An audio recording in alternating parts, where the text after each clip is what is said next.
Hey everybody, Fifth Horseman here, playing more Kerbal Space Program, and our new recruit, Fonvagen, has drawn the most feared and most looked forward to lot in the entire game, and he is piloting Evepollo 1, which is the lander, or Evepollo A, I should say, which is Kerpollo 7, and he is going to throttle up, and he is going to launch in 3, 2, 1, go!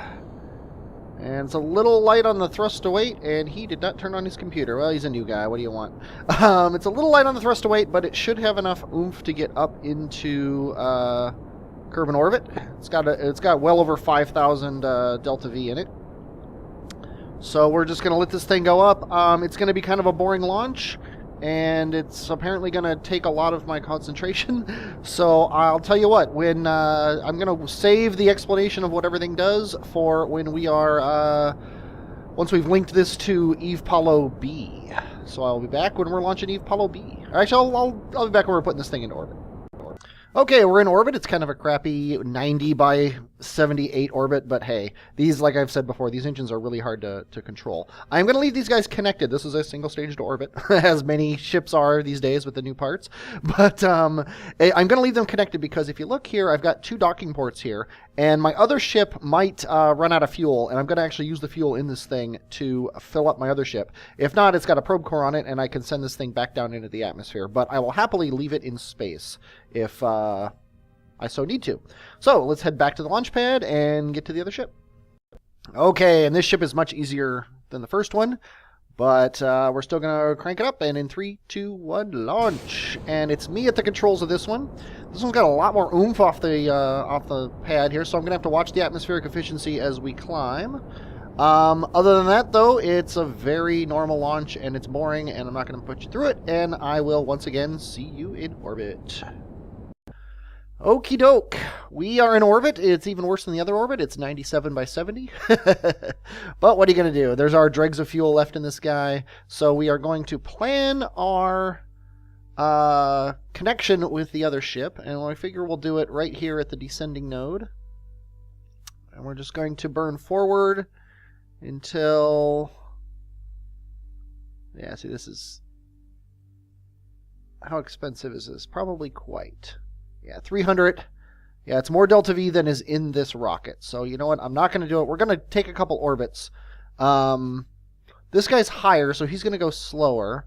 So this guy is lower, so he's going to go faster. Let's go ahead and switch to this guy.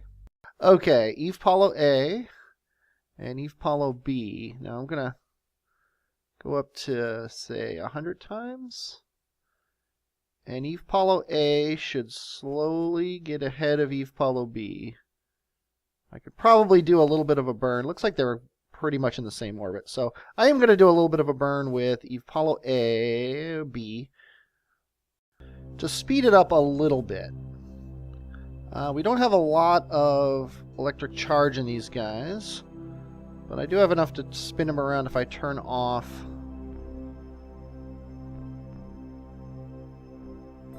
the SAS, and I don't know why I'm aiming retrograde when I want to speed him up, so let's spin this guy all the way around. Yeah, this is my 3rd mission, and I'm not involved with the landing, so hopefully it'll go okay. But I will tell you, I am a bit trepid about this mission. I've never landed on Eve before, as I said in the at the end of last episode. I have tested this craft. I'm fairly sure it's going to work okay, but I don't really know. So what I'm going to do here is I'm going to extend his orbit out just a little bit, just to say there. Okay, and I guess we could actually use Kerbal Alarm Clock to add a closest approach. 24 kilometers on orbit 8. I think we're going to do that, and we're going to do it 20 minutes before. Actually, 45 minutes before. Because his orbit is about 35 minutes long. So this is going to alert me the orbit before that.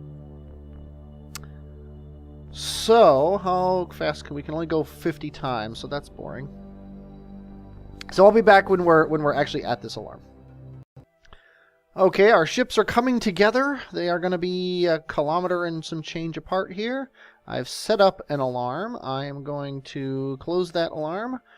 And now we're going into target mode here, and it's all about getting a near approach. Which means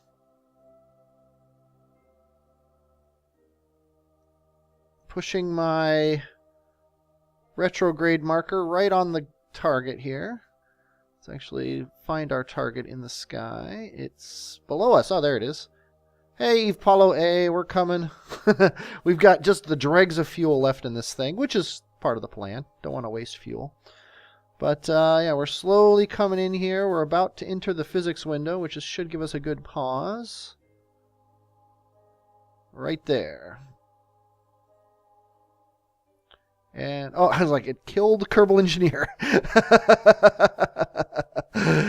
That would be no good. Okay, let's, oh, should probably turn my computer on so my ship goes where I tell it to. Okay, we're coming in at a fairly stately 30 meters per second here. Let's get that down to about 10 and re-get it aimed at it. Evepollo A. Yeah, basically I'm just going to leave this in orbit. It's tiny. This program isn't about saving anything, and I might even delete it. I don't know. But the other one actually has a probe core on it that I'll deorbit. I don't know why I set up one that I could deorbit it and not the other, but that's just what you get sometimes when you're me. Okay, let's get these guys within a kilometer of each other. Oh, look at that. You can see it out there. And this is pretty simple as far as the plan is concerned.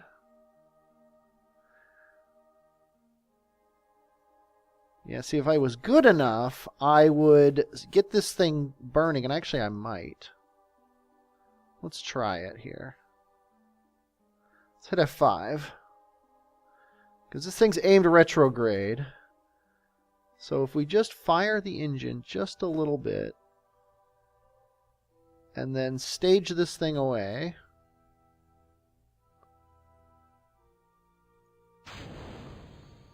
And then activate this engine. And then turn out of the way. This thing will slowly burn itself. Oop. Oh, okay, well, that's it. It's, I have no idea what that thing's going to do, but oh well. You can't say I didn't try. Yeah, it's gonna send itself off. Who knows, it might end up suborbital by the time this whole thing's over. Okay, but anyway, I tried. That's a lot of stages there. I'm not sure what's going on with that. Let's go ahead and delete these. I hope I'm not screwing up the other ship. Oops. By deleting these, because this is about how many stages the other ship has. Apparently I can't delete stage 2 or stage 1, but hey, what are you gonna do? Okay, let's actually jump to Evepollo. Let's kill relative velocity between our two targets here.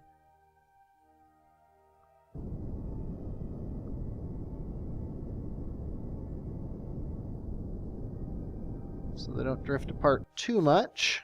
Okay, now let's jump over, not to you. To you! There we are. Look at all these stages. Okay, you have the dregs of fuel left in this tank. Dregs of fuel for this guy, but it's a lot compared to these guys. But what we're going to do here is we are going to deconnect here. And then... I don't know what I'm going to do with this guy. Because he actually... Let's go ahead and do something that I'm sure all space programs do, which is bump like that to get these guys out of each other's way. Now, we're going to go to this guy, and yeah, he's used 1 liter of fuel. Evepollo A is still our target, so let's aim at it. It's right there.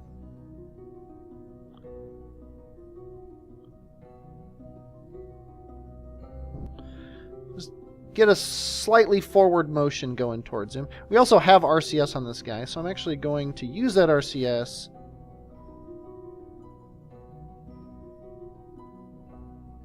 to get actually aimed right at him. Okay.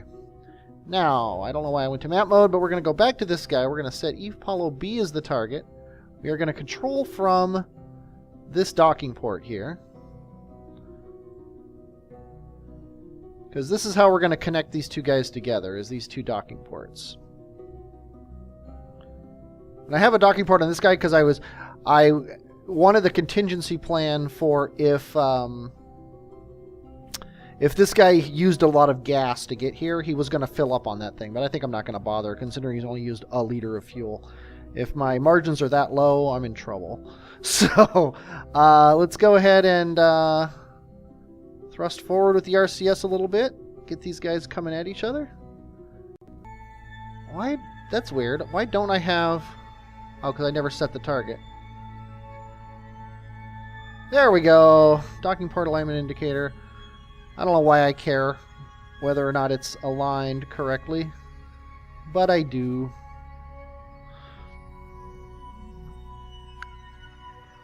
So it's all about just bringing these guys together here. What are we, 75 meters apart? Let's get within about 20 here, and then I'll slow back down. Okay, get my aim back correct. As we'll go into chase mode, make this thing official.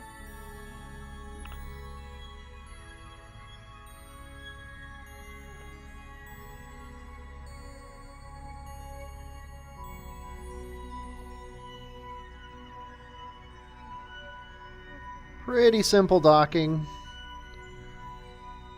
I honestly don't even feel like I need the alignment indicator anymore. It's nice to have, but, you know, to get your docking set right, but I usually don't care, to be honest. Okay, I'm going to slow this thing down to 0.5 meter per second as we get closer. When I don't have to, I don't like docking at, like, multiple meters per second. Okay, we're going to slow it down to 2 meters per second, and we are docked. And that, right there, is what is going to Eve. This is, by the way, this is called the Eve Exploder. A tribute both to Scott Manley and to the fact that during testing, this thing exploded a lot. Okay, let's go ahead and jump to this guy. Let's go ahead and aim him retrograde. I could probably just burn now, to be honest with you.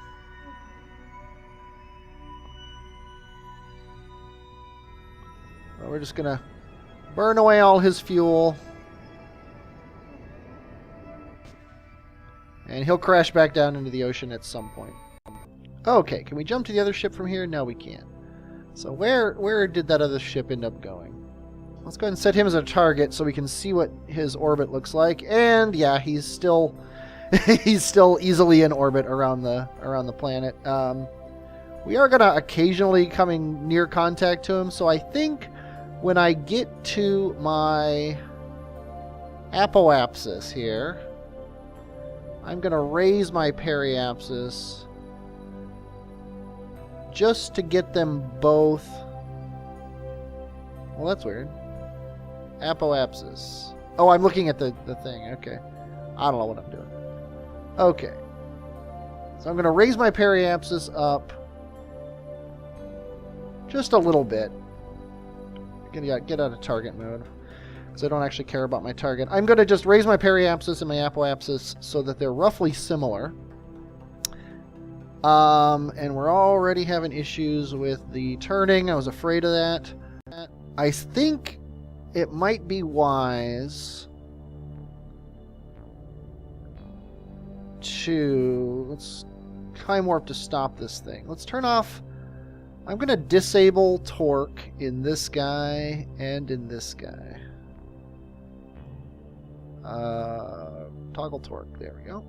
Disabled. So now the only torque is on this guy. I'm also going to control from here, because I don't know if I am. I was not controlling from here. Okay, now let's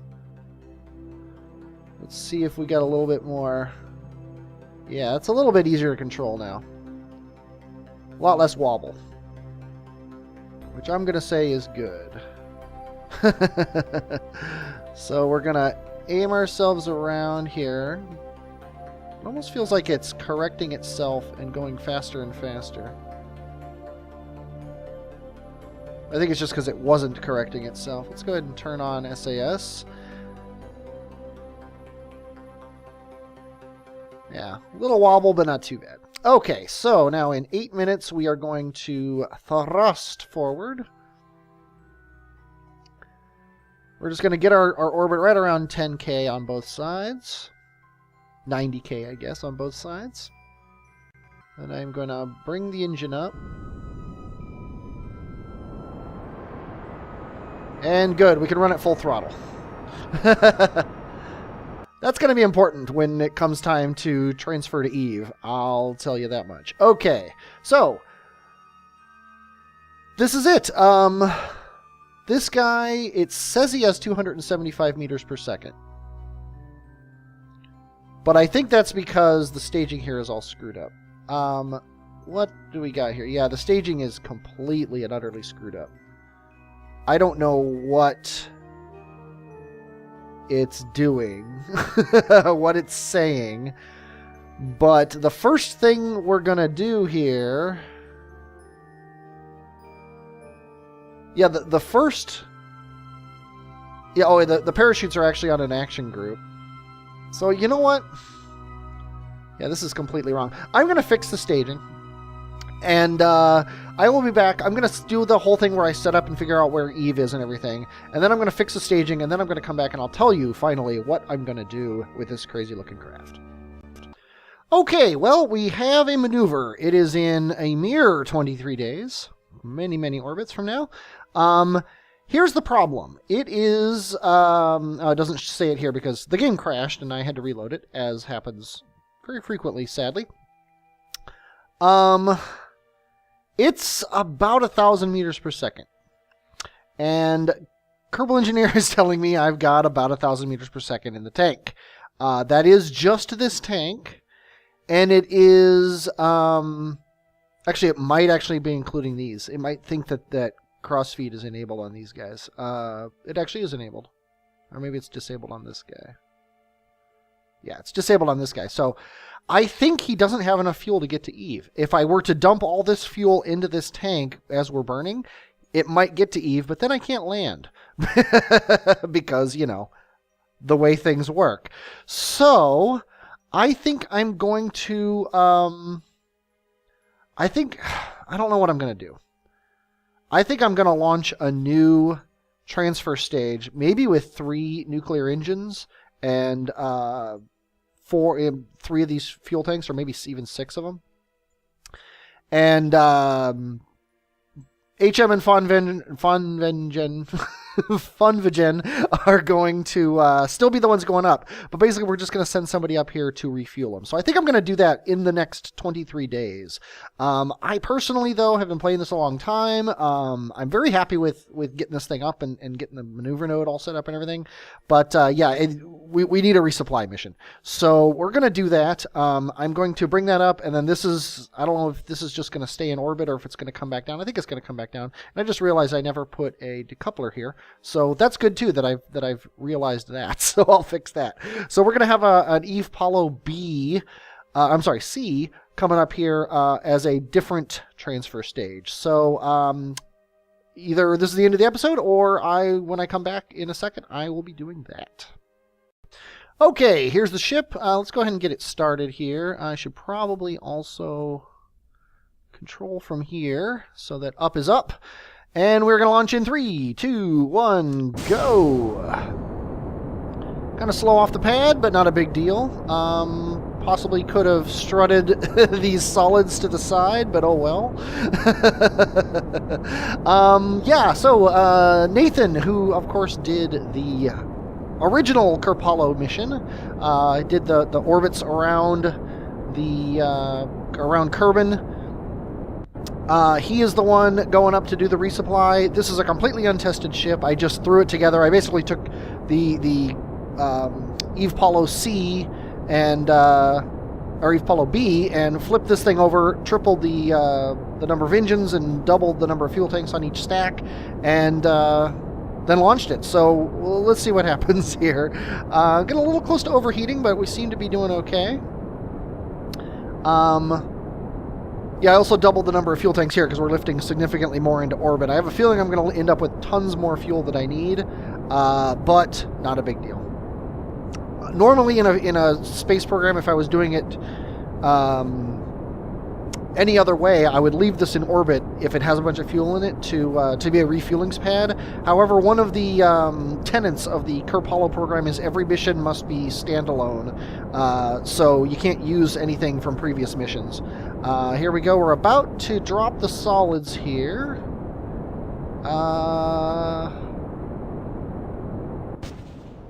There they go. Please don't blow my ship up. Thank you.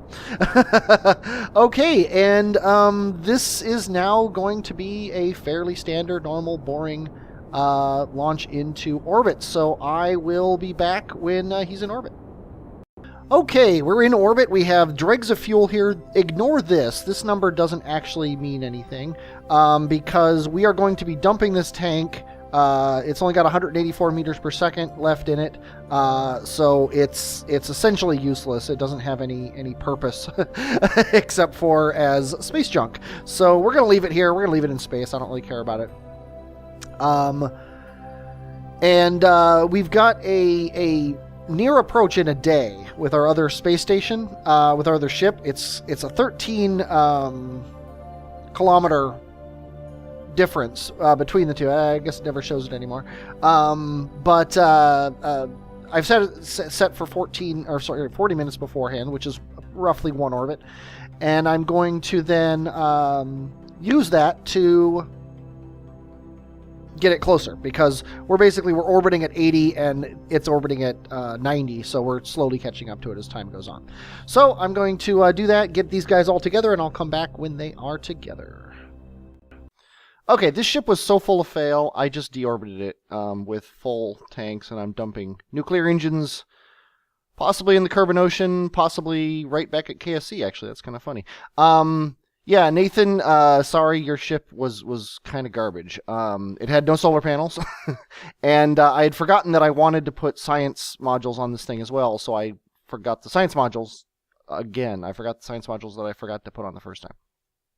So we're going to rain fiery destruction down in the ocean to the east of Kerbal Space Center, and I am going to launch this exact ship with solar panels and science in a second. Okay, we are in a parking orbit. Ankro, Nathan got the afternoon off because he'd already been in orbit. Ankro gets to be the one to deliver the actual delivery stage to the station. And what we're going to do here is we're going to get this guy close.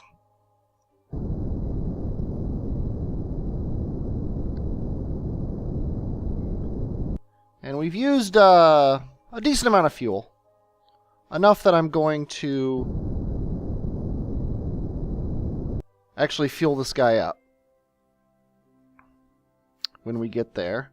So I'm not going to make you watch the whole thing, but basically what I'm going to do is I'm going to disconnect the bad lifter, or the bad transfer stage, from the Evepollo, and dock it to this guy, dump off some fuel, swap Ankro for HM, and then Ankro is going to deorbit the bad one, and HM and I don't remember who it is. Oh, Fonvigen are going to take the new one to Eve. So that's the plan, as it were. Okay, these guys are close enough now that I'm going to kill relative velocity.